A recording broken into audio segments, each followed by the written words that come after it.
क्या लगता है पालकी को मैं अपना कभी राजनीतिक विरोधी नहीं माना। आपने तैयब पालकी कभी नहीं माना, राजनीतिक विरोधी ना। नहीं माना? तो वो तैयब पालकी एक मरतबा लड़े हैं अपने बल पे, तीसरे नंबर पे गए थे, जमानत जब्त हुई थी। तैयब पालकी को मुख्तार अंसारी की मदद से वो जीतते हैं। 2 मरतबा जो चुनाव जीते हैं वो मुख्तार अंसारी की मदद से नहीं जीते हैं। चाहे वो 2007 का 6 का चुनाव रहा, 7 का चुनाव रहा हो, चाहे 2017 का चुनाव रहा हो, और जब अकेले लड़ गए तो तीसरे नंबर पे गए, जमानत जब्त हुई। और मैं हूं रंजीत राव और आप लोग देख रहे हैं जनगढ़ की आवाज़। इस समय मैं मऊ जनपद के कई बार चेयरमैन रहे अरशद जमाल जी के साथ मौजूद हूं। इनकी धर्मपत्नी शाहिना अरशद जमाल भी नगर पालिका परिषद की चेयरमैन रही हैं। आपका जनगढ़ की आवाज़ में बहुत बहुत स्वागत करता हूं। और ये बधाई हो, बहुत बहुत धन्यवाद। आप प्रिंट मीडिया से इलेक्ट्रॉनिक मीडिया में कदम रख रहे हैं। थैंक यू, इसके लिए बहुत बधाई हो। थैंक यू, बहुत बहुत मैं आपका हृदय से अभिनंदन कर रहा हूँ। देखिए, साधारण इस माना करके हैं कि जो भी इस दुनिया में पैदा हुआ आया, अगर आपको बड़ा बनना है तो साधारण बनना पड़ेगा। अगर आपको कुछ करना है, जैसे हमारे वहाँ कहा गया इस्लाम में, हज़रत अली साहब रज़ियल्लाहु तआला अन्हु का कौल है कि अगर आप चाहते हो कि आपको इज़्ज़त मिले तो आप लोगों की इज़्ज़त करो, दूसरों का आप सम्मान करोगे तो आपको सम्मान मिलेगा। तो आपने अभी बताया कि आपके धर्म में है, आपके शास्त्र में है, तो क्या आप निश्चित रूप से हृदय पे हाथ रख के कह रहे हैं कि जो धर्म में लिखा है, जो कुरान में लिखा है, उसका पालन हो रहा है? देखिए, अभी ये बात भी किसी ने कही कि इस्लाम तो बेस्ट मज़हब है, दुनिया का बेस्ट धर्म जो है वो इस्लाम है, मगर जो इस्लाम के मानने वाले हैं उन्होंने ही इस्लाम से दूरी अख्तियार कर ली है, उन्होंने छोड़ा है। तो अब इस चर्चा में हम अगर जाएंगे तो हम लोग राजनीतिक लोग हैं, मेरे ख्याल से ज़्यादा उचित नहीं है, लेकिन ये कि हम लोग ज़रूर प्रयास करते हैं कि धर्म पे रहते हुए ही समाज की सेवा करें, क्योंकि अपने धर्म को देखिए, कोई भी धर्म गलत नहीं होता, और हमारे इस्लाम धर्म में तो बहुत कड़ाई से इस बात को प्रतिबंधित किया गया है कि किसी भी धर्म या किसी भी धर्म के पेशवा को, रहनुमा को, किसी भी धर्म के पैगंबर को बुरा मत कहो, उसके लिए बहुत रोका गया है। नहीं, ये तो आप स्पष्ट रूप से जान लीजिए, क्योंकि आप नगर पालिका के चेयरमैन रहे हैं, तो आप सिर्फ मुस्लिम बंधु के चेयरमैन नहीं, हिंदू के भी चेयरमैन हैं। लेकिन अब आप ये बताइए, ये तो हमारे इस यूट्यूब चैनल पे देखने वाले लाखों दर्शक भाइयों, अरशद जमाल किसी मामूली शख्सियत का नाम नहीं है, किसी परिचय के मोहताज नहीं है। ये यहाँ से लोकसभा का भी चुनाव लड़ चुके हैं और बहुत ही दमदार इन्होंने एंट्री किया था। कद में भले ही ये थोड़ा सा मीडियम है, अभी हम दोनों लोग आपको चल के दिखाएंगे कि दोनों लोगों के कद और व्यक्तित्व में ज़मीन आसमान का फ़र्क है। अरशद जमाल वो शख्सियत हैं जिनका सपा में इतना प्रभाव है, इतना समर्पण है कि अखिलेश यादव जी पूर्व मुख्यमंत्री और मुलायम सिंह यादव जी संस्थापक इनको व्यक्तिगत रूप से जानते हैं। ये सच है कि आपको अखिलेश जी और मुलायम सिंह जी व्यक्तिगत रूप से जानते हैं? अरे जानते नहीं, मानते हैं। जानना सिर्फ क्या होता है, जानने के लिए तो लाखों लोगों को जानते हैं। व्यक्तिगत रूप से जानते मानते हैं, मेरे परिवार में आ चुके हैं। अखिलेश यादव जी आज भी, अभी तो मेरी पिछले हफ्ते उनसे मुलाकात हुई थी। इस आत्मीयता को आप किस रूप में ले रहे हैं? उसका कारण देखिए, हम लोग हमसे जूनियर हैं। अखिलेश यादव, एक बार जान लीजिए आप, राजनीति समाजवादी पार्टी में वो हमसे जूनियर हैं। हाँ, वो तो बाद में आए, उम्र में। वो 2002 में वो एक रथ लेके जब पहली मरतबा निकले थे तो मऊ आए थे, तो मऊ में उनका 1 बजे रात को मुस्लिम इंटर कॉलेज में हमने उनका एक कार्यक्रम कराया था। और फिर हमारे विद्यालय में 2 बजे रात को प्रेस कॉन्फ्रेंस कराई थी। तो वो आज भी कहते हैं सबसे कि एक मरतबा एक आदमी है पूरे हिंदुस्तान में जिसने मेरी 2 बजे रात को प्रेस कॉन्फ्रेंस कराई है। मतलब तो तमाम प्रेस के लोग 2 बजे रात तक मौजूद थे। नहीं, ये आपका, तो ये हमारा संबंध था लोगों, प्रेस वालों से। यह एक संदेश भी है। विनय जायसवाल से लेके प्रदीप जितने ही पत्रकार हैं, सारे के सारे 2 बजे रात को प्रेस कॉन्फ्रेंस थी, और आज भी वो याद करते हैं इस बात। तो क्या वो जो संबंध उस समय था इन लोगों से, जो एक आवाज़ पे अरशद जमाल के 2 बजे रात को आ गए थे, क्या अभी आपको लगता है? देखिए, ऐसा है ना कि हमारा ये मानना है कि वफादारी के हम बड़े कट्टर समर्थक हैं, इसमें कोई संदेह नहीं है। जहाँ हैं वहाँ खूंटे की तरह खड़े रहेंगे। अच्छा, अगर आपसे मित्रता है तो उसके लिए जान की बाजी लगा देंगे। नहीं, वो तो दिखा, वो तो और पार्टी के साथ हम हैं, समाजवादी पार्टी के साथ हैं, बड़े समय आए। आप बताइए, 2 बजे रात को आपने प्रेस कॉन्फ्रेंस कराया अखिलेश जी का, और अखिलेश जी आज भी उस चीज़ को याद करते हैं जी, तो ये एक अद्भुत नज़ीर है कि नहीं? नहीं, बेशक अद्भुत जीवन में। क्योंकि हमको तो आप दूर से देख के बुला लेते हैं, अरे चेयरमैन साहब जा रहे हैं, बुलाओ, हमारा यही नाम है, यही सबसे बड़ा यही नाम है, सबसे बड़ा। वाह चेयरमैन, पद कोई माने नहीं रखता। देखिए, मेरी शख्सियत अगर जिंदा है, मेरा व्यक्तित्व अगर बचा है, तो पद की कोई मतलब नहीं। आदमी पद पे भी रह के नेता नहीं बन पाता, और कोई ज़रूरी नहीं है। बहुत सारे लोग यही देख लीजिए आप, कितने कल्पनाथ राय जी के बाद कितने MP हुए, कोई नाम जानने वाला नहीं, ना सूरत पहचानने वाला है। कल्पनाथ राय नहीं है, बहुत से लोग ऐसे भी हैं जो पद पे नहीं है फिर भी नेता हैं। अच्छा, तो हम लोग नेता रहना चाहते हैं, पद रहे चाहे न रहे। अच्छा, मैं ये आपसे जानना चाहता हूँ कि अरशद जमाल जी एक ऐसे व्यक्ति हैं आप जो हमेशा सोशल मीडिया पे लगे रहते हैं, कोई समाचार आपसे बचता नहीं है। आपने ध्यान से सुना होगा, या मैं कह रहा हूँ ये झूठ है, इसकी भी पुष्टि करना है और उसका जवाब दे देना है। ये जो चुनाव हुआ था, जो इस बार प्रधानमंत्री हुए हैं नरेंद्र मोदी जी, उसमें संसद में अंतिम बार सपा के संस्थापक मुलायम सिंह जी ने कहा था कि मैं ये चाहता हूँ, ये शुभकामना करता हूँ कि ये संसद फिर आए और फिर प्रधानमंत्री नरेंद्र मोदी जी बने। क्या आपने ये बात सुना था? हमने ये बात सुनी थी, और हमने हर संसद ने ये बात सुनी है। जब जो प्रधानमंत्री बन के आता है या जो सदन बन के आता है, तो जो नेता विरोधी दल होते हैं, वो एक परंपरा है कि भाई आप ही अगर किसी पद पर पहुंच जाए तो हम आपके पास जाएंगे, तो हम यही तो आपसे कहेंगे, आपको शुभकामना देंगे। तो क्या कहेंगे? शुभकामना इसी बात की दी जाती है। देखिए, एक जो सामाजिक रिवाज है, एक जो परंपराएं चली आ रही हैं, जो हमको अखलाकी बुलंदी जिसको कहा जाता है, कि हम जिसके पास जाते हैं तो उसको दुआ देते हैं, उसके दीर्घायु। संस्कार को मैं रोकता हूँ, वो संस्कार है, वो संस्कारिक बात है। राजनीति में आपको नहीं लगता कि मुलायम सिंह राजनीति के जो है धरती पुत्र हैं? तो उन्होंने क्या शुभा है? वो उन्होंने, मुझे जो लगता है एज ए पत्रकार, हो सकता है मैं गलत हूं, लेकिन राजनीति में हमेशा नीति चली जाती है। तो क्या मुलायम सिंह जी ने मोदी जी को लेकर के एक नीति नहीं चला, ताकि भविष्य में अगर फिर मोदी की सरकार बने तो हमें कोई संकट ना आए? आप देखिए कि नेता विरोधी दल के पास परंपरा रही है कि जो प्रधानमंत्री का शपथ लेता है वो नेता विरोधी दल के पास जाता है। ऐसी बहुत सारी परंपराएं आपने नहीं, मैं क्या बताया, मैं लेकिन तो क्या मतलब, इसका मतलब ये हुआ कि वो उसका समर्थक हो गया? नहीं, देखिए, कुछ परंपराएं हैं, देखिए कुछ परंपराएं हैं जिसे निभाना चाहिए। उर्दू में उसको कहते हैं अखलाकी बुलंदी। तो जब भी हम किसी से मिलते हैं, कोई पद पे जाता है, तो हम उसको दुआ देते हैं।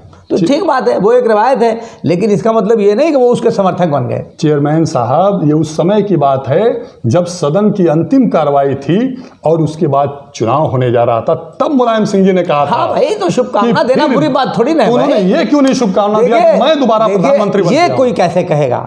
मैं आपकी जगह नहीं ले सकता भाई साहब, यानी कि आप अपनी जगह पे। लेकिन आप मुलायम सिंह जी को इसके योग्य नहीं मानते हैं। किसके? मुलायम सिंह से बड़ा नेता कौन है? तो फिर आप क्यों कह रहे हैं? मुलायम सिंह नहीं, लेकिन कोई ये जाके नहीं कहेगा कि मैं प्रधानमंत्री बनूंगा। आप बताओ, आप ये बताओ, क्या कोई ये कहेगा कि मैं ये बनूंगा? अरे आप ही के लिए ना कहेगा। नहीं, मोदी जी ने तो कहा था, वो मोदी जी ने तो कहा था कि मैं देश का नक्शा बदल दूंगा, 15 लाख रुपए दूंगा। और मुलायम सिंह के घर जाकर कहा था। अरे मुलायम सिंह के तो भैया, लेकिन वो सदन में जब बैठे हुए, सदन की कुछ मर्यादा होती है, लोग देते हैं, इस तरह का शुभकामनाएं दी जाती है। वो परंपरा एक चली आ रही है, आप इतिहास उठा के देख लीजिए, वो कोई खास बात नहीं है। ये कोई बहुत विषयगत। लेकिन मुलायम सिंह यादव कभी भी भाजपा के साथ कभी भी नहीं रहे, इसको ध्यान रखिएगा। इतिहास पढ़ लीजिए पहले, फिर बात करिए कोई। अच्छा, ये जल्दी ही उन्होंने एक कान में बात कहा था, ये तो आपने देखा था ना, जो बहुत वायरल हुआ था प्रधानमंत्री नरेंद्र मोदी जी के वो शपथ ग्रहण में। तो पूछा गया था अखिलेश जी से कि उन्होंने क्या कहा था, तो उन्होंने कहा था कि यही कहा पिताजी ने कि मेरा बेटा जो है बहुत तेज है, बच के रहिएगा। तो इसमें क्या खास बात है? इसमें क्या प्रश्न तो हुआ नहीं कुछ? आप पूछना क्या चाहते हैं? मैं ये जानना चाहता हूँ कि आपको क्या लगा कि उन्होंने क्या कहा होगा? अब ये मैं कयास पे क्यों बोलूँ? मैं तो वही बोलूँगा जो अखिलेश जी ने कहा कि वो सही है। यानी कि आप लोग, अखिलेश जी ने जो बात कही वही बात मैं भी दोहराऊंगा। मतलब कि आप लोग जो किसी के कान में कही हुई बात को आप हमसे सवाल पूछ रहे हैं, तो मेरे नेता ने जो कहा वही जवाब है मेरा। हाँ बिल्कुल, ये तो आपने सही कहा, क्योंकि वो बात अखिलेश जी ने भी नहीं सुना था। हाँ, और अखिलेश जी जब नहीं सुन पाए और अपने पिता के जोश जुनून और उनके आत्मविश्वास और आत्मसम्मान को जानते हुए उन्होंने ये विश्वास कर लिया कि मेरे पिता मेरी तारीफ कर रहे हैं, तो स्वाभाविक है कि आप लोग भी मुलायम सिंह। नेताजी के बेटे की शादी थी तो उसमें तो प्रधानमंत्री गए थे, तो क्या समर्थक हो गए थे क्या? यही तो राजनीति है। ये सब चलता है भाई, परंपराएं हैं, अखलाकी बुलंदी है ये सब। अच्छा, दुश्मनी अलग चीज़ है राजनीतिक, लेकिन किसी ने किसी का खेत नहीं काटा है, किसी ने किसी का 1 बीघा पुदीना नहीं लूट लिया है। ये राजनीतिक परंपराओं में रहते हुए विरोध जताना चाहिए, निजी दुश्मनी नहीं रखना चाहिए किसी भी राजनीतिक व्यक्ति से। बिल्कुल, बहुत हमारा ये मानना है। ये आपने बहुत अच्छा कहा, लेकिन आपने देखा होगा कि जब चुनाव होता है, दो लोग प्रत्याशी चुनाव लड़ते हैं तो वो अपने समर्थकों से कहते हैं कि आपस में बात मत करना, लेकिन वो दोनों लोग आपस में बात करते हैं। मैं इस पर कोई प्रश्न नहीं करूँगा। कभी किसी नेता ने कहा हो कि अपने समर्थकों से बात मत करना, तो बता दीजिए। मैंने कभी अगर किसी नेता ने किसी दल के, जैसे मैं बता रहा हूँ जो मैंने देखा। अरे जब हम बात नहीं करेंगे विरोधी से तो विरोधी को अपनी नीति हम कैसे समझाएंगे? लेकिन उसको समझाएंगे कैसे कि आप हमारे साथ आओ? नहीं, वो नहीं, आपको नहीं बात करने के लिए मना किया जा रहा है। किसी भी कार्यकर्ता को कोई भी नहीं मना करता। नहीं ना जो देखने सुनने को मिलता है कुछ नहीं है। सब क्या है राजनीति में, हम सबको कन्विंस करते हैं। जो हमारा विरोधी है मुझसे भी बात करेंगे, बात करके समझाएंगे कि हमारी नीतियां सही हैं, आप कहाँ गलत जगह फंसे हो, हमारे साथ आओ। तो अरशद जमाल जी, आप ये बताइए कि चेयरमैन तैयब पालकी इस समय वर्तमान में चेयरमैन है। राजनीतिक सवाल खत्म, इसमें सब कुछ मिलेगा। अच्छा चलिए, क्योंकि भोजन की थाली में सब कुछ होना चाहिए, सिर्फ मलाई और रोटी मजा नहीं देगा। ये बताइए, इस समय तैयब पालकी जी चेयरमैन हैं और आप पूर्व चेयरमैन हैं, आप उनसे क्या तुलना कर रहे हैं? क्या लगता है? पालकी को मैं अपना कभी राजनीतिक विरोधी नहीं माना। आपने तैयब पालकी कभी नहीं माना राजनीतिक विरोधी ना? नहीं माना? तो वो तैयब पालकी एक मरतबा लड़े हैं अपने बल पे, तीसरे नंबर पे गए तो जमानत जब्त हुई थी। तैयब पालकी को मुख्तार अंसारी की मदद से वो जीतते हैं। 2 मरतबा जो चुनाव जीते हैं वो मुख्तार अंसारी की मदद से नहीं जीते हैं। चाहे वो 2007 का 6 का चुनाव रहा, 7 का चुनाव रहा हो, चाहे 2017 का चुनाव रहा हो, और जब अकेले लड़ गए तो तीसरे नंबर पर गए, जमानत जब्त हुई। लेकिन तो वो मेरे राजनीतिक विरोधी नहीं है। तैयब पालकी राजनीतिक व्यक्ति है ही नहीं है भाई, उनको काहे को मुझसे आप मिला रहे हैं? वही तो मैं आपसे जानना चाहता था। मैं तो राजनीतिक लोगों से लड़ता हूँ, राजनीतिक लोगों से मुकाबला करता हूँ। मेरा मुकाबला मुख्तार अंसारी से रहा है, लेकिन मैं 1993 से विरोध करता आ रहा हूँ, उनके खिलाफ लड़ता चला रहा हूँ। और मैंने मुख्तार अंसारी के उम्मीदवार को 2 मरतबा हरा के चेयरमैन हुआ। एक मरतबा मेरी पत्नी ने मुख्तार अंसारी के उम्मीदवार को हराया और एक मरतबा मैंने हराया। तैयब पालकी अकेले लड़े। तैयब पालकी माने क्या, उसको नेता मानते हैं क्या आप? नहीं, मैं आप मानते हैं क्या नेता? नहीं, हमारा ये विषय नहीं है। नहीं, विषय क्या आप मानते हैं? मैं इस समय एज ए पत्रकार हूं। जब मैं आप मुझसे इंटरव्यू करेंगे और पूछेंगे, नहीं, प्रश्नों में प्रश्न बनेगा। ऐसा ये मत कहिए कि कोई पत्रकार। ध्यान से सुनिए अरशद जमाल जी, मुझे पूरी तरह से घेरने में सक्षम है, क्योंकि ये स्वयं एक सोशल मीडिया के चीफ एडिटर हैं। ये मत कहिए कि पत्रकारों से सवाल नहीं हो सकता। सवालों जो सवाल करेगा सवाल तो उससे भी होगा। हाँ, अगर गैर जरूरी सवाल आप करेंगे, सवाल होगा और जवाब देना पड़ेगा। नहीं, सवाल नहीं होगा तो फिर मजा नहीं आएगा ना। और लेकिन मैं ये कहना चाहता हूँ कि आप पे आरोप लगते रहे हैं कि जगह जगह की चीजें उकसा करके आप तैयब पालकी जी का विरोध कराते हैं। जैसे कोई कभी मैंने विरोध कराया तो बता दो। अरे वो मैं तो तैयब पालकी के खिलाफ कहीं बोलता ही नहीं हूँ भाई। आप नहीं बोलते हैं। हाँ। आप लोगों को उकसाते हैं। ये मुझे क्या, मुझे बोलना होगा तो मैं कमजोर हूँ क्या बोलने में? नहीं कि मैं दूसरे को जाऊंगा उकसाने। नहीं, कमजोर नहीं है। तैयब पालकी को विरोध के लायक के गुरु हैं। मैं उनको विरोध के लायक समझता ही नहीं भाई। जनता उनको क्या नाम है, चेयरमैन बनाई तो चलाना चेयरमैन ही, हमको क्या विरोध करना है उसमें? अच्छा, एक चीज मैं जानना चाहता हूँ, अपना करें अपना। एक चीज मैं पूछना चाहता हूँ, उनको तो बना बनाया मिल जाता है, बजट मिल जाता है। जब हम हटते हैं 5 साल मेहनत करके हम बढ़िया से नगर पालिका को खड़ा करते हैं, अपने पैरों पे ले आते हैं, फिर पता चलता है कि जनता किसी और को बना देती है। वो आता है, उसको अपना बनी बनाई व्यवस्था के हिसाब से चलता है, 5 साल में उसको तबाह कर देगा। फिर हम 5 साल बाद आएंगे, फिर नए सिरे से सजाएंगे उसको। आप मालूम करिए, जब 2000 में हम पहली मरतबा चेयरमैन हुए तो उसके पास चेयरमैन को कोई जानता भी था क्या? हमने पूरी व्यवस्था को ठीक किया। आप चश्मदीद हैं उसके, सही। ये बताना थोड़ी ना। नहीं, ये सही है। और निश्चित रूप से मैं एक लंबे समय से हूँ, मेरे बड़े भाई लोग यहाँ पत्रकार रहे हैं, मैं तब से हूँ, और वो लोग भी आपको बहुत अच्छा सम्मान करते हैं। लेकिन चेयरमैन साहब, मैं ये जानना चाहता हूँ, मंत्रालय बना है वो बड़ा गंदगी से पटा हुआ है। आप सोशल मीडिया के चीफ एडिटर हैं, कभी आपने इस चीज़ों को बतौर नागरिक नहीं? देखिए, अभी तो मैं ये सब नहीं कर रहा हूँ, तब भी आप सवाल कर रहे हैं कि आप विरोध करवाते हैं। नहीं, हम नहीं कर रहे हैं। नहीं, अभी आपने सवाल किया ना कि आप तैयब पालकी का विरोध करवाते हैं दूसरों से। अगर मैं ये सब करने लगूंगा तब क्या होगा? बिना किए हमारे आप आरोप लगा रहे हैं यहीं बैठ के। ये विरोध की बात जनता का, लेकिन आपने आरोप लगाया ना कि आप दूसरों से तैयब पालकी का विरोध करवाते हैं, और आप फिर मुझसे प्रश्न पूछ रहे हैं कि आप नगर पालिका द्वारा जो दायित्व उनके वो ठीक से वो निभा नहीं रहे हैं, तो आप उन मुद्दों क्यों नहीं उठाते हैं? दोनों बात आप भी करें। आप विपक्ष है ना, तो अगर हम वो करेंगे तब आप क्या करोगे? नहीं, हमसे उससे मतलब नहीं है। अभी आपने बताया कि मुलायम सिंह जी विपक्ष हैं, उनका संस्कार है, ये संस्कृति है, ये नियम है, तो पूर्व चेयरमैन अरशद जमाल विपक्ष हैं कि नहीं है? अरशद जमाल साहब, ये बताइए, तैयब पालकी के सामने आप विपक्ष मजबूत हैं कि कमजोर हैं? नहीं, विपक्ष तो है ही है, उसमें क्या शुभ है। तो फिर आप समस्याओं को उठाते क्यों नहीं है? समस्याओं पे ध्यान दीजिए आप, हम उठाते रहते हैं समस्याओं पे। अभी तो कल ही मैंने वहाँ बुनाई विद्यालय के पीछे एक नाला बन रहा है, उसको मैंने देखा। मैं उधर से गुजर रहा था, मैं रुक के फ़ोटो लेने लगा उसकी। तो दो लोग आगे आगे गए, भाई क्या कर रहे हैं? मैंने कहा कि फ़ोटो है, तो मैं फ़ोटो लेके वो ईओ को भेजूंगा कि ये जो नाला बन रहा है और इसमें एक एक फीट पे और बहुत मामूली सी सरिया लगी थी, नाला कै दिन टिकेगा? फ़ोटो मैं आपको भी कहीं तो दिखा दूंगा अभी। बिल्कुल बिल्कुल दिखा दीजिएगा। ये देखिए कि अभी आप उसको देख लें कि इन लोग इतना ख़राब क्वालिटी, देखिए क्वालिटी पे कभी समझौता नहीं करना चाहिए और इतनी ख़राब क्वालिटी। ये देखिए आपने दिखाया था, ये देखिए ये नाला कैसे टिकेगा? सिर्फ 3 सरिया लगी हुई है इसमें, देखिए 1 2 3 पूरे ये नाला है कम से कम 4 फुट ऊंचा है। दर्शक भाइयों, ये देखिए यार, ये कभी टिकेगा नाला? देखिए चेयरमैन साहब दिखा रहे हैं, ये मैं ईओ को भेजूंगा। ये सिर्फ टिकना ही नहीं है, यह अव्यवस्था जीवन को धोखा भी दे सकती है और धोखे की राजनीति जो जनता के साथ करता है वो 5 साल बाद परिणाम को देखता है। चेयरमैन साहब मुस्कुराइए। नहीं, हम ईओ को भेजते हैं। ईओ बड़ा नाकारा है मऊ नगर पालिका का। अच्छा, कोई मतलब नहीं उसको किसी काम से, कोई भी सूचना दो, कोई भी काम को, उससे कोई मतलब नहीं है। चेयरमैन बेचारा तो सीधा साधा आदमी है, उसको कुछ पता नहीं है दुनिया किधर जा रही है। ईओ नाकारा है, बहुत चालाक आदमी है, लेकिन वो कुछ करना नहीं चाहता। ईओ का नाम क्या है यहाँ के जो ईओ है? ईओ कभी राब्ते में नहीं रहता ना, वो डरता है कि अगर वो हमारे वहाँ आएगा तो फिर चेयरमैन साहब उससे नाराज़ हो जाएंगे। संजय मिश्रा नाम है उनका। संजय मिश्रा सुनने में आता है कि गोरखपुर के रहने वाले हैं और जब मर्जी होता है तब चले जाते हैं। वो रहते ही नहीं हैं। आप कभी भी, जैसे तमाम अधिकारियों को निर्देश है ना कि 9-10 बजे से लेकर 12 बजे तक 2 घंटा बैठे, आप कभी भी चले जाए, मिलें अगर ऑफिस में तो आप बात करिए, कभी नहीं मिलेंगे आप। मतलब ये ईओ साहब जी अपने ऑफिस में नहीं मिलते? ना, कभी नहीं मिलते। कोई बता दे, कोई जाता हो किसी से मिलते हो, ईओ किसी के लिए काम करते हो, 2 कदम चलते हो, कहीं क्षेत्र में कोई साइट को चेक करते हो, कोई कार्यों की गुणवत्ता कहीं चेक करते हो। चूँकि चेयरमैन जब नहीं जाते तो ईओ क्या जाएगा?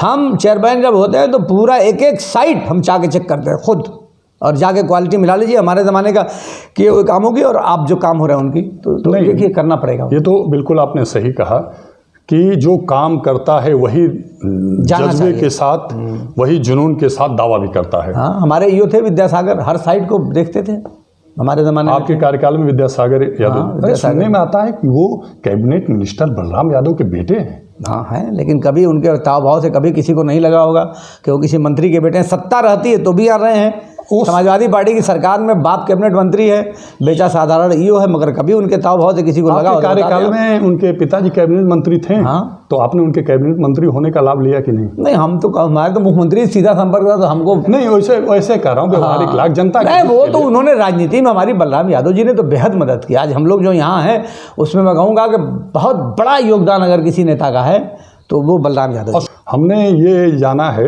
कि सपा के बारे में जो मैं सुना हूँ, जो मैं जानता हूँ कि मुलायम सिंह के बारे में कहा जाता है कि वह ऐसे व्यक्तित्व हैं कि जिससे संबंध रखते हैं उसे अंत तक निभाते हैं, और उसका प्रमाण है अमर सिंह।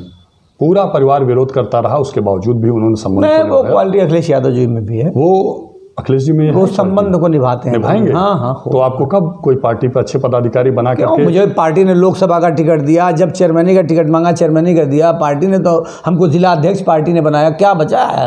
हमको तो पार्टी ने सभी कुछ दिया है, और मुझे यकीन है कि आगे भी जो हम मांगेंगे वो मिलेगा। नहीं, हम अब देखिए, मैं ज़्यादा तो नहीं बोल रहा हूँ, लेकिन मऊ के विकास के लिए जनप्रतिनिधि का होना बहुत जरूरी है। इसलिए मैं जनता ही को तो बनाना है। नहीं, मैं शुभकामना कर रहा हूँ कि आप जनता चाहती तो मैं लोकसभा का सदस्य नहीं हो गया होता। तो अगर मुलायम जी चाहें तो आप राज्यसभा के सदस्य हो जाएंगे। नहीं, राज्य उनके पास कहाँ इतने विधायक हैं?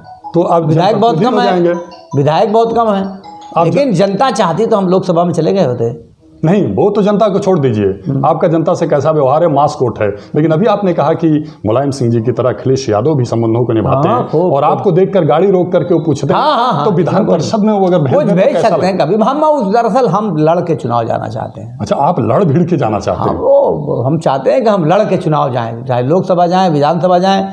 कब समय आएगा, जब आएगा तब जाएंगे। 2022 में जो विधानसभा का चुनाव होने जा रहा है उसमें आप दावा करेंगे टिकट का? अभी तो ये समय है, अभी 2 साल का समय बाकी है, तो अभी उसमें कुछ कहना उचित नहीं। लेकिन कुछ हालात जिस तरह के होंगे उस तरह का निर्णय। मन में एक दिन इच्छा शक्ति तो नहीं, मन तो हम लोकसभा लड़ चुके हैं, तो हम तो लोकसभा को टारगेट किए हुए हैं। अच्छा, लोकसभा। विधानसभा हमारा टारगेट कभी रहा ही नहीं है। मनो, यानी कि आप विधानसभा का टिकट भी मिले अगर आपको, आपकी इस ऊर्जा को देख करके, आपके समर्पण को, तो आप लेने से इनकार कर देंगे? नहीं, पार्टी कर देगी तो किसकी औकात है कि इनकार कर देगा? अगर पार्टी का निर्णय हो जाएगा कि मुझे चुनाव लड़ना है, तो मेरी हैसियत थोड़ा ना कि मैं इनकार करूँ। हम लोग डिसिप्लिन वाले पार्टी के सिपाही हैं। जो पार्टी का निर्णय हो जाएगा उस पार्टी के निर्णय पर हम लोग काम करते हैं। बाकी मेरी इच्छा विधानसभा लड़ने की नहीं है, ये बात स्पष्ट है। मैं लोकसभा लड़ना चाहता हूँ या चेयरमैन रहना चाहता हूँ। या तो शीर्ष, हाँ या तो संघर्ष, हाँ। या तो देखिए चेयरमैन रहने में तो छोटा सी कुर्सी है, लेकिन यहाँ तक कि काम करने का बहुत अवसर बहुत है, बहुत बहुत जनता की सेवा करने का यहाँ बहुत अवसर है। और बहुत बदनसीब हैं वो लोग जो कुर्सी पर रह के भी सेवा नहीं कर पा रहे हैं। अच्छा, एक बात कहना चाहता था चेयरमैन साहब, आपसे अच्छा कोई नहीं बता सकता। ये सभी लोग जानते हैं सत्ता जाने के बाद इंसान की क्या हालत हो जाती है, थोड़ा मैं आपके द्वारा जानना चाहता हूँ, सच बताइएगा। हाँ, मुस्कुराइएगा, आप कैमरे की नज़र में हैं। देखिए सत्ता में रहना एक जलवा तो ही है, जलवा है, जलवा है। पाँव जमीन पे नहीं सलाम, पड़ते हैं। क्यों? सत्ता सलाम करने वालों की हाँ, 80% संख्या तो घट जाती है। सलाम करने वालों की 80%, दर्शक भाइयों ध्यान से सुनिएगा, अरशद जमाल का बोला हुआ एक एक शब्द राजनीति का महामंत्र है। लेकिन वो जो 20% सत्ता जाने के बाद भी साथ रहते हैं, वो हीरा जवाहरात जो आप उनको कह लीजिए, उन्हीं के बल पे राजनीति चलती है। बाकी एक बड़ी संख्या तो समय के साथ बदलती रहती है। तो चेयरमैन लेकिन बहुत से लोग ऐसे हैं जो किसी भी हालत में साथ नहीं छोड़ते और उनके एहसानों को भुलाया नहीं जा सकता। अच्छा चेयरमैन साहब, हम अक्सर देखते हैं जो ठेकेदार लोग हैं, वो राजनीति के ठेकेदार हों चाहे कार्य के ठेकेदार हों, जो चेयरमैन बनता है उसके साथ जाके चिपक जाते हैं। ऐसा नहीं है, हमारे वहाँ कभी ठेकेदारों की भीड़ नहीं रही। 2-2 बार मैं पत्नी भी चेयरमैन रही, हम भी चेयरमैन रहे। ठेकेदारों का काम ये थोड़ा ना कि आगे दरबार लगावे। ठेकेदार अपना जाए, टेंडर डाले, आज इसका लो होगा वो लेगा, वो करेगा काम। ठेकेदारों से तो बहुत दूर हम लोग हमेशा रहे। अच्छा, वो दरबार के हम तो अपने वर्करों का दरबार लगाना जानते हैं, बस हमारे जो दोस्त हैं, मित्र हैं। अच्छा, जो पार्टी के लोग हैं, जो सत्ता जाने के बाद 20% वफादार लोग बचते हैं और फिर दोबारा सत्ता आने पे जो 80% दूर रहे होते हैं फिर चिपकते हैं, उनके साथ आप कैसे निपटते हैं? कैसी सारी है? देखिए ये चीज़ें तो सत्ता में आने और सत्ता से जाने, जब आप सत्ता में रहेंगे और फिर सत्ता से जब जाएंगे तो आपको बहुत सारे तजुर्बात होंगे। फिर जब सत्ता में आ जाएंगे, फिर सत्ता में जाएंगे तो कुछ और भी निखार आप में आएगा। तो बहुत सारी चीज़ें सत्ता में रहने और सत्ता में उतरने के बाद आदमी सीखता है। और मेरा मानना ये है कि सीखने का जो सबसे ज़्यादा अवसर है वो सत्ता से उतरने के बाद है। सत्ता में रहकर आपको इतिहास बनाने का अवसर मिलता है और सत्ता से उतरने के बाद आपको सीखने का अवसर मिलता है। तो दोनों अवसर हमको मिला है, तो हमने बहुत कुछ राजनीति से सीखा है और बहुत से दोस्तों को, मित्रों को, वफादार लोगों को पहचाना है। देखिए जो बेवफा है उसको पहचानने के लिए कभी मैं चक्कर में नहीं पड़ता। जी बिल्कुल बिल्कुल। मैं हमेशा वफादार कौन है उसको पहचानने के चक्कर में पड़ता हूँ। जैसे मैं कौन आदमी मेरा नहीं है, हाँ, कौन आदमी मेरा नहीं है या कौन मेरा विरोधी है, मैं उसको कभी नहीं जानता, न पहचानने का प्रयास करता हूँ। लेकिन कौन मेरा समर्थक है, मेरी हमेशा इच्छा होती है कि उसे मैं ज़रूर पहचानता रहूँ। चेयरमैन साहब, एक प्रश्न अब बड़ा महत्वपूर्ण है, गुस्सा मत होइएगा आप कैमरे के सामने। नहीं, आपको जो पूछना आप पूछिए। ये कह रहा था कि लोगों के बीच एक चर्चा है, चर्चा करने वाले स्वतंत्र हैं, ये मानते हैं ना, सबको अपनी बात कहने की आज़ादी है, और पत्रकार नारद है, जहाँ सुनता है ला करके लगाता है। लोग कहते हैं कि अरशद जमाल कहते हैं कि मैं तो जनता की सेवा करता रहा, मैंने कभी कमाया नहीं, अनर्गल नहीं कमाया। जब अनर्गल नहीं कमाए तो तैयब पालकी जी ने क्या कमाया कि उनका घर सामान्य दिखता है और अरशद जमाल जी का घर जो है विधानसभा की तरह दिखता है, मस्कन। भाई हम लोग कोई राजनीति के भरोसे थोड़ी ना खा रोटी खाते हैं भाई।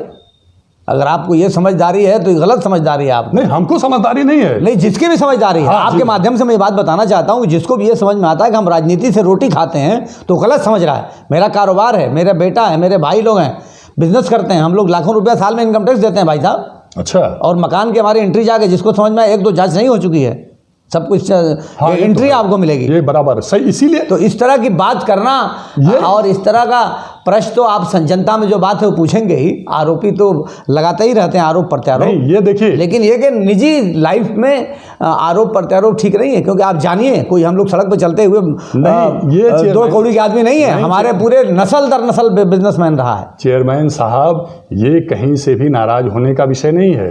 नहीं, मैं नाराज नहीं हो रहा। चर्चा उसी की होती है। पत्रकार का काम ही है कि जो बात समाज में सजा में घूम रही है उसको सवाल की सूरत में पेश करके जवाब ले आवे। और इस सवाल से मेरा फायदा है क्योंकि लोगों के बीच में मेरी बात जा रही है। देखिए, आपका ही अलग ये बहुत बड़ा मस्कन नहीं बना है। बहुत से लोग पूर्वांचल में हैं जिनका इससे भी विशाल मस्कन है, लेकिन आपका मस्कन जब चर्चा में आया, जब ये सुर्खियों में आया, तभी लोग जान पाए। नहीं, अरशद जमाल के मस्कन को आजमगढ़ का आदमी कैसे जानता?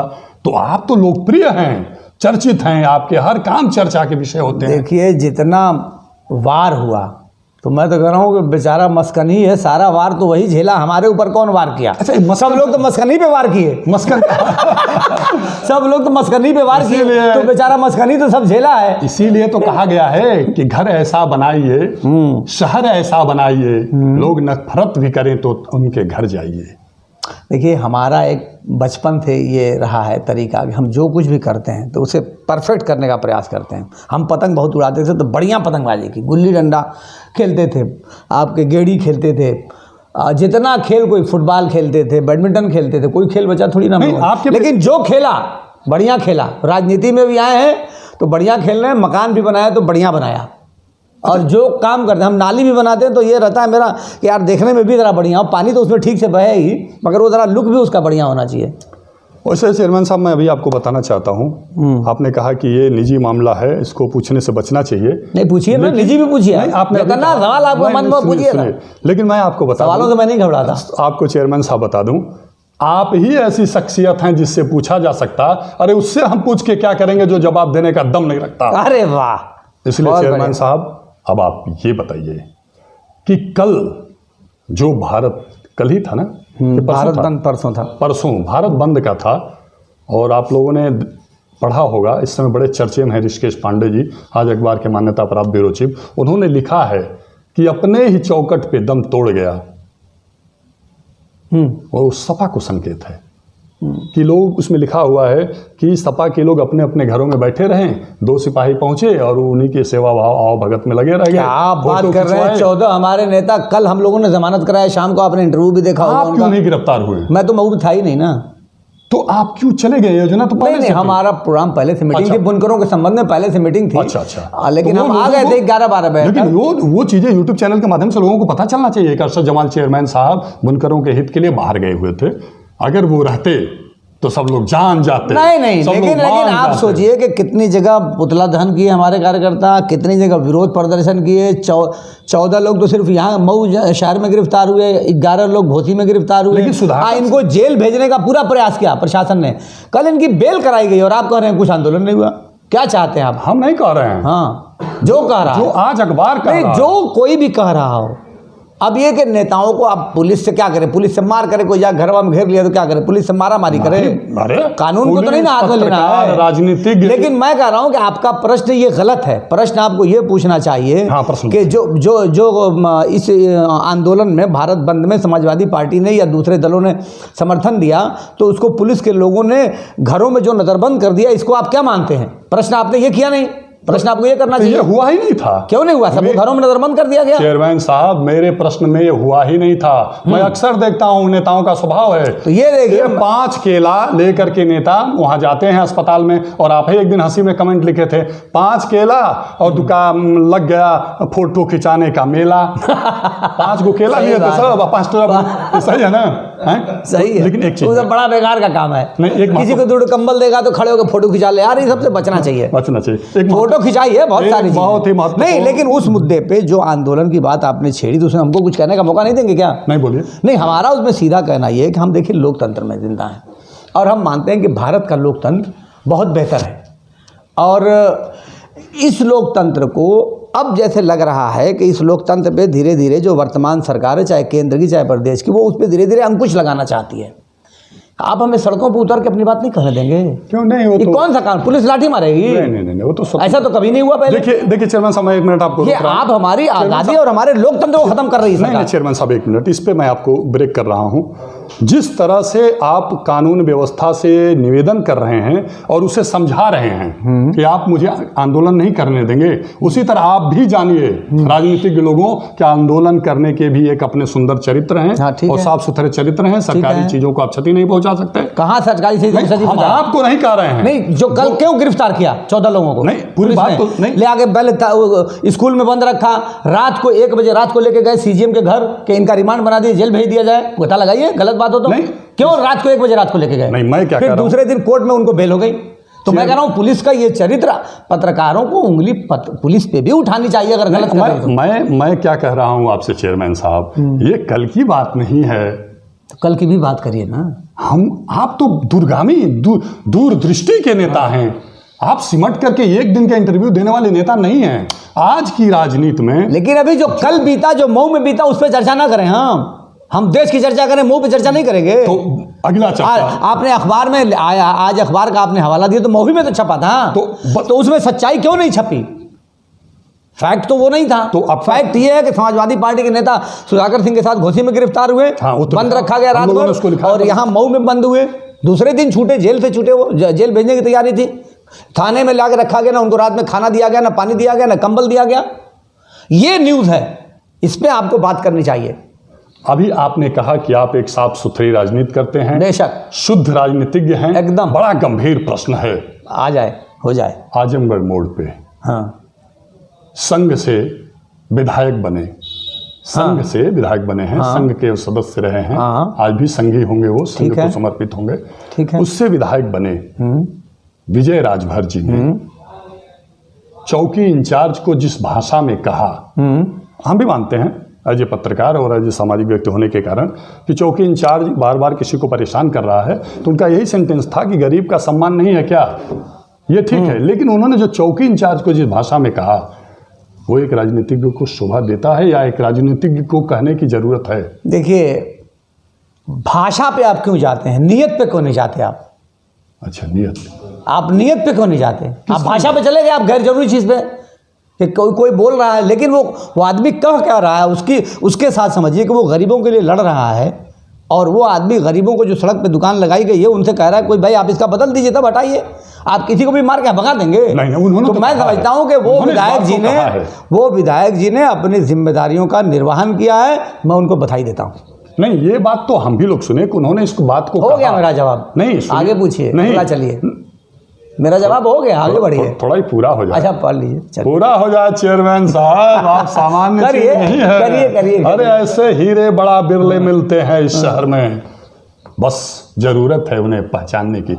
हम भी सुने थे विधायक विजय राजभर जी ने कहा, क्या गरीब का सम्मान नहीं है? आप जाकर बार बार उसे प्रताड़ित करोगे? यह हम भी लोगों ने सुना था, लेकिन हम भी उन्हें बधाई दे रहे हैं एक बहादुरी के लिए, एक जनप्रतिनिधि होने के व्यक्तित्व के लिए, और पहली बार विधायक हुए हैं, इसलिए और मैच्योर होने के लिए सीख रहे हैं। जनता के पीड़ा, जनता पे जब जुल्म हो, जब कहीं नाइंसाफी हो, तो चाहे कोई कितना बड़ा भी आदमी सामने हो, उसके खिलाफ डट के बोलना पड़ेगा। तो बोलने में धैर्य खोना है। देखिए, बोलने में धैर्य खोना है या नहीं खोना है, आदमी के नेचर को आप नहीं बदल सकते। कभी कभी आदमी के मुंह से कुछ बातें निकल जाती है, तो उन बातों को फोकस नहीं करना चाहिए, लेकिन उसकी नीयत क्या है इस पे ध्यान देना चाहिए। मैं बातों को फोकस इस पे ध्यान देना चाहिए। आप बताइए कि कभी आपने किसी दरोगा से जाकर पूछा वो कितनी गाली देता है दिन भर में? अरे राम राम राम, पूछना भी पाप है। काम खत्म। एक नेता के मुंह से एक शब्द निकल गया तो उसको आसमान में बिठाए हुए हैं। अब अधिकारी बैठ के दिन भर कितनी गाली देते हैं जनता को, उसको नहीं कभी प्रश्न किया आपने जाके? हम आसमान पे नहीं बैठाए हैं। अरे भैया, नेताओं को जीने दो यार, किसी दल का हो, थोड़ा अधिकारियों से जाके सवाल करो। सबसे बड़े पापी ये हैं। कौन? जो बड़े अधिकारी हैं जितने, सब, कोई भी हो, क्योंकि पावर तो इन्हीं के पास है ना, अन्याय भी यही करते हैं।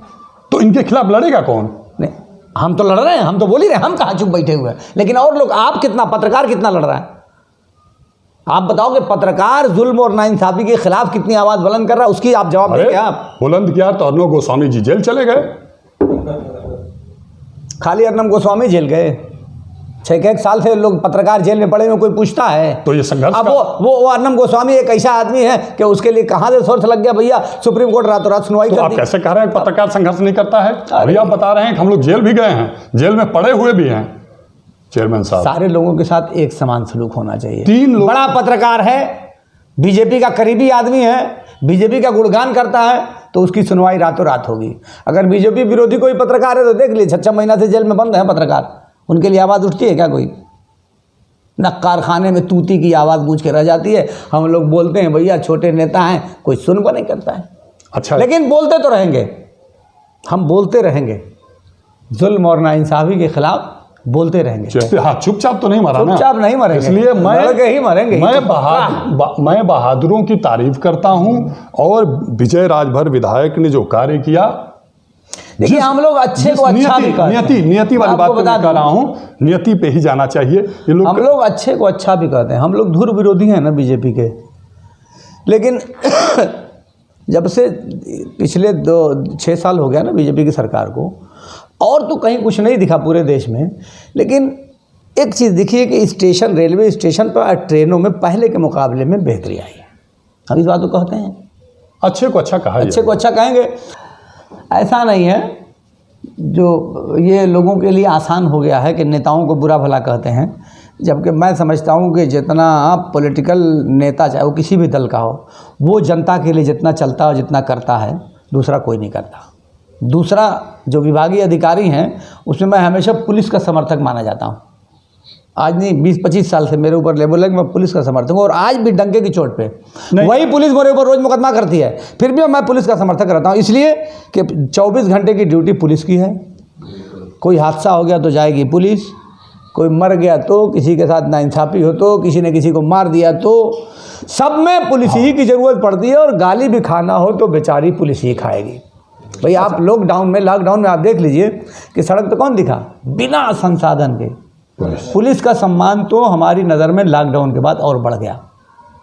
अब मैं जो कहता हूँ डंके की चोट पे कहता हूँ, अच्छे को अच्छा कहूँगा तो भी डंका बजा के कहूँगा, और ख़राब कहूँगा तो भी डंका बजा के। ये बस आखिरी प्रश्न है चेयरमैन साहब, आपने बहुत कीमती समय दिया।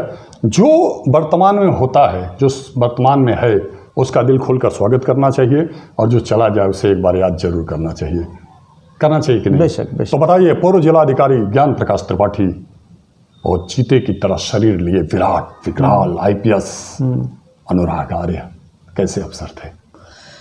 देखिए, DM साहब के बारे में तो मैं एक बात कहूँगा कि वो काम तो बहुत करने वाले व्यक्ति थे। ज्ञान प्रकाश त्रिपाठी जी के बारे में बता रहे हैं ना? जी, वो काम करने वाले, मेहनत करने वाले अधिकारी थे, मगर कान के कच्चे थे। कान के कच्चे थे ज्ञान प्रकाश त्रिपाठी। हाँ, वो फैक्ट को समझने के बजाय, पूर्व जिलाधिकारी, हाँ, मैं उन्हीं के कच्चे थे, कान के कच्चे थे, लेकिन वो अच्छे अफसर थे, मेहनत करने वाले अधिकारी थे, लेकिन कान के कच्चे थे। उनकी यही एक कमी थी, अगर वो अपनी इस कमी को दूर कर लें तो वो बेहतरीन अफसर बनेंगे। और वो दूसरी की कही हुई बातों पे कौन जाके आपकी चमचागिरी करता है, आपकी तारीफ करता है, उसकी बात आप सुनने लगें, ये चीज़ें, ये खराबी उनमें थी जो उन्हें दूर करना चाहिए। मैं सुझाव उनको दे रहा हूँ कि ये खराबी अपनी दूर कर लें तो वो बेहतरीन अफसर हैं। मानो जीवन में इनको जरूरत पड़ेगी। एकदम ओपनली मशवरा दे रहा हूं। नहीं, वो नहीं, जीवन में जरूरत पड़ेगी। DM ही रहते नहीं जरूरत थी उसकी, जीवन में भी जरूरत पड़ेगी। जीवन में जरूरत है उसकी, और वो चीज़ अपनी उनको सुधारना चाहिए। और अनुराग आर्य में क्या अच्छा? उसी के अपोजिट अनुराग आर्य, उनका कान भरना ज़रा बहुत मुश्किल था, बहुत मेहनती अफसर थे। इस समय वो कहाँ कप्तान है? प्रतापगढ़ में है। प्रतापगढ़ में। तो वो अच्छे अफसर थे, बेशक, कोई शुबा नहीं। पर्सनालिटी जैसा कोई इसके पहले नहीं, पर्सनालिटी से हमको क्या लेना देना है, क्वालिटी से हमको लेना देना है। क्वालिटी तो थी अगले में भाई, तो हमारे ऊपर खुद मुकदमा कर दिया, खुद बुलाया, खुद मुकदमा कर दिया। तब भी मैं कह रहा हूँ मेरी उनसे पटरी कभी नहीं बैठी। अनुराग आ रहे थे, मेरी पटरी कभी नहीं बैठी, रोज़ हमारी मुखालफत रही, लेकिन फिर भी मैं उस आदमी की तारीफ करता हूँ। अच्छा, बताइए, वो शानदार अफसर था। ये बताइए, अगर क्वालिटी और पर्सनालिटी ठीक है और अकल तीनों शानदार हो जाए तो कैसा होगा? और तीनों अनुराग आर्य में था। देखिए, अनुराग आर्य एक बहुत अच्छे अफसर थे, और उनकी जो क्वालिटी थी कि वो बहुत ज़्यादा मेहनत करने वाले अधिकारी थे। उतनी मेहनत कोई करता होता नहीं है। ईमानदार होने को मैं कहूँ तो शायद ज़रा सा आपको अटपटा लगेगा, लेकिन मेरा मानना ये कि अपने कार्यों के प्रति आप पहले ईमानदार होइए।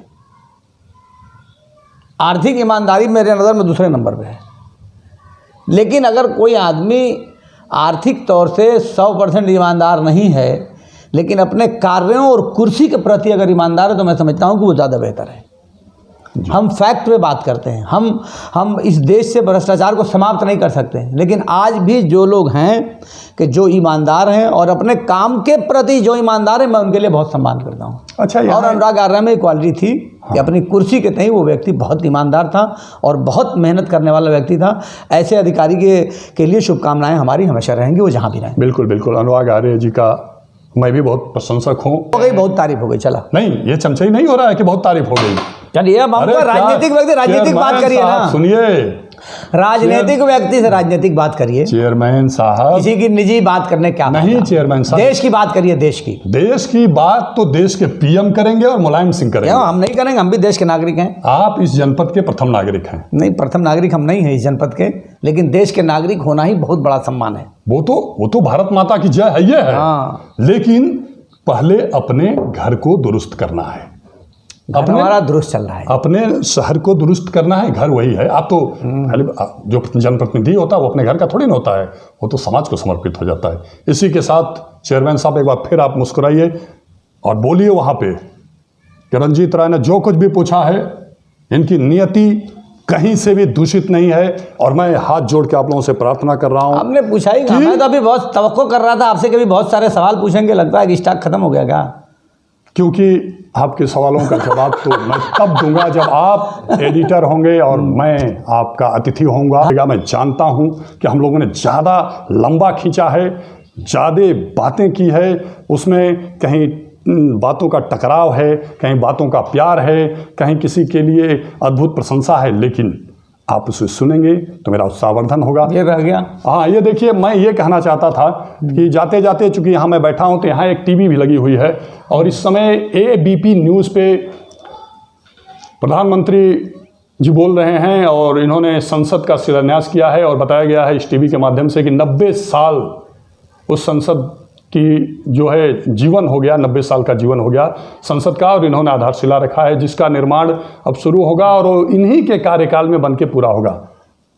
आप चेयरमैन साहब बताना चाहेंगे कि प्रधानमंत्री जी संसद का जीर्णोद्धार कर रहे हैं, तो कैसा लग रहा है आपको? नहीं, जीर्णोद्धार नहीं, अरे उद्धार कर रहे हैं। हाँ, वो पूरा उसका नया निर्माण कर रहे हैं। सॉरी, मैं अपनी बात के लिए क्षमा चाहता हूँ। कीर्तिमान स्थापित करने का कुछ लोगों को जुनून होता है, तो उसी में आदरणीय मोदी जी भी हैं, ये कोई बुरी बात थोड़ी नहीं। तो हमें भी वो जुनून है, कीर्तिमान स्थापित करें। तो वो अगर वहाँ दिक्कत हो रही है, जैसे अभी इसी कोरोना काल में एक समस्या आई कि वो सीट कम पड़ रही है, वो जो सोशल डिस्टेंसिंग के लिए दूरी होनी चाहिए वो नहीं हो पा रही है। चलो साहब, एक मिनट, मेरे मन में एक सवाल आ गया है। अभी प्रधानमंत्री मोदी जी ने कहा था कि आपदा में अवसर ढूंढने की बात कहा था। मैं इसका जवाब देता हूँ आपको, आपदा में अवसर पे। मैं बोल रहा हूँ आपदा में अवसर, तो ये अवसर तो उन्होंने सिर्फ संसद को बनाने में, अपने लिए जहाज बनाने में, अपने लिए जगह जगह बड़े बड़े कार्यालय बनाने में ऐसा सुनने में आ रहा है। हम प्रतिक्रिया नहीं कर रहे हैं। जनता के लिए ऐसा आपदा में अवसर नहीं दिख रहा है। इस बारे में आपका क्या कहना है? देखिए, पहले तो आपने जो पहला सवाल आपने किया था, पहले मैं उसका उत्तर दे लूँ। जी कि नया लोक सभा का जो परिसर नया बन रहा है, तो वो इसमें कोई बुराई की बात नहीं है। जो भवन बर वक्त है वो भी किसी न किसी प्रशासनिक इस्तेमाल में ही आएगा जी। और इसमें ज़्यादा कैपेसिटी होगी, तो ये बन रहा है तो कोई अच्छी बात नहीं है। लेकिन अभी क्या है कि हमको ये सोचना पड़ता है कि जब हमारे पास 10 रुपया है और आपके परिवार में बहुत सारी आवश्यकताएँ हैं, तो आप क्या करेंगे? पहले जो आप अपना कपड़ा सिलवाएंगे, उस शर्ट सिलवाएंगे, या पहले घर में रोटी का इंतजाम करेंगे? पहले रोटी का इंतजाम करेंगे ना। तो हमारा ये कहना है कि प्रधानमंत्री जी जो कुछ भी कर रहे हैं, चाहे वो 3000 करोड़ रुपए की मूर्ति बन गई हो, उससे मान बढ़ा देश का, चाहे लोक भवन बन रहा हो या 850 करोड़ में हमारे लोकसभा का नया परिसर बन रहा हो, इससे भी हम मानते हैं मान बढ़ेगा। लेकिन ये हमारी वरीयता नहीं है, ये हमारी आवश्यकता नहीं है।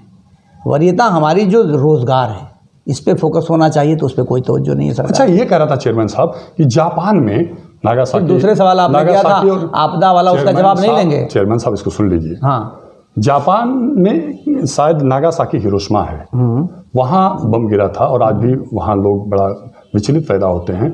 और वहाँ टेक्नोलॉजी से वहाँ की जनता जो है, जब वहाँ की सरकार के खिलाफ आंदोलन करती है तो प्रोडक्ट बंद नहीं करती है, प्रोडक्ट बढ़ा देती है। पता कर लीजिएगा आप, ठीक है? उसके आंदोलन करने का प्रोडक्शन बढ़ा देती है। हाँ, प्रोडक्शन बढ़ा देती है। तो क्या उससे उस देश का कीर्ति और यश नहीं बढ़ रहा है?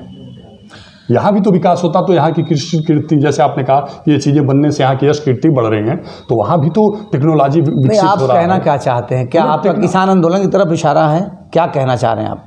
वही जो तमाम इस समय किसान विचलित हैं कि हमको सही ढंग से या तो सरकार समझा नहीं पा रही है या सरकार हमारी बात को समझ नहीं रही है। नहीं, सरकार समझाएगी क्यों? सरकार गलत काम कर रही तो कैसे समझा पाएगी किसानों को? किसान तो 2 महीना पहले स्टडी किया, स्टडी करने के बाद उसको समझ में आया कि तो तीनों कानून बहुत ख़तरनाक हैं, हमारे ज़िंदगी का जीने और मरने का सवाल है। हम उस ज़मीन पे कभी लोन नहीं ले पाएंगे, हमारे लिए वो ज़मीन ही उनके वहाँ रखेल हो जाएगी, एक तरह से ये कह लीजिए। तो किसान चिंतित है। तो मैं कह रहा हूँ कि किसानों के फ़ायदे के लिए अगर आप कर रहे हैं तो किसानों को जो मांग है उसको कौन पूरा कर रहे हैं?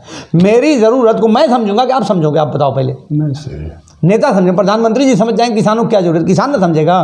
भाई किसानों के अगर आप हितैषी है तो किसानों की जो मांग है आप उसको पूरा करिए।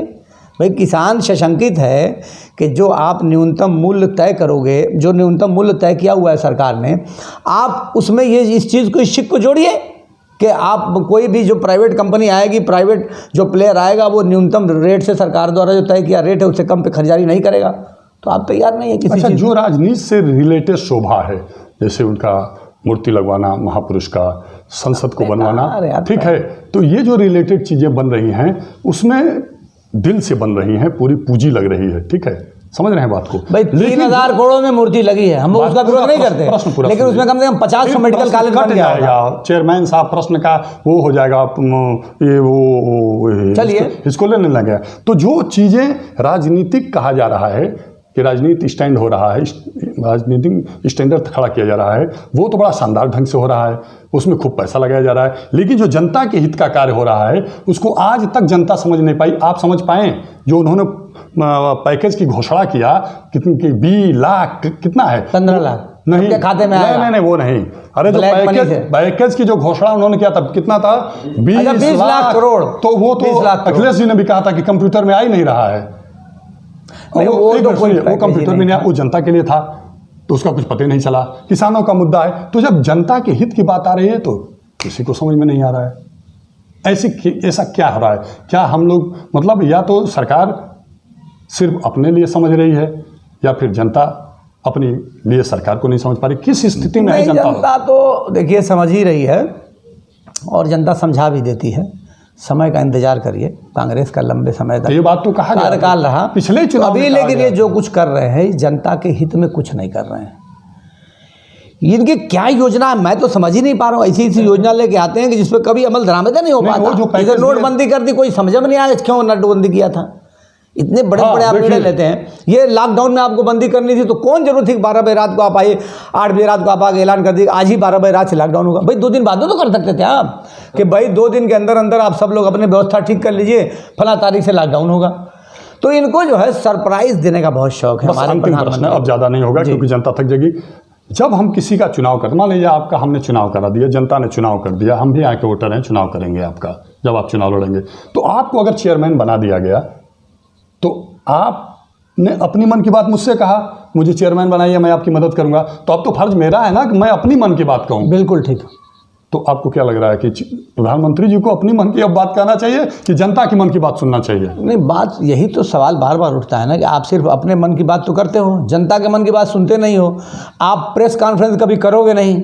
आप प्रेस, अगर आपको इंटरव्यू कोई करेगा तो आएगा अक्षय कुमार आके आपका इंटरव्यू करेगा, कोई पत्रकार जाएगा नहीं। कभी आपको आखिर राय साहब को क्यों नहीं बुलाते कि आइए पत्रकार इंटरव्यू करिए? आप बताइए कि 6 साल हो गया, 6 साल में एक भी प्रेस कॉन्फ्रेंस देश का प्रधानमंत्री ना करे तो ये कितने बड़े अफसोस की बात है। अच्छा। भाई पत्रकारों के सामने जवाबदेही बनती है ना आपकी। जो जवाब कौन देगा? जो सत्ता पे है, जो कुर्सी पे है। तो कुर्सी वाला व्यक्ति जब जवाबदेही से भागेगा तो कभी भी जो जनता की जो सच्चाइयां हैं वो अब तक नहीं पहुंच पाएंगी। आप मस्त रहिए बंदा खरगोश के ख्वाब की तरह से कि हम तो भैया एकदम हीरो बने हुए हैं, और आप इंजेक्शन लगा देते हो धर्म वाला, कभी हिंदू का, कभी मुसलमान का, कभी कश्मीर, कभी पाकिस्तान, कभी चीन। तो ये सब इंजेक्शन लगा के काम चला रहे हैं। बहुत बहुत धन्यवाद चेयरमैन साहब। आप लोग चेयरमैन साहब को फिर अगले एपिसोड में सुनेंगे, नए रूप में, नए अवतार में।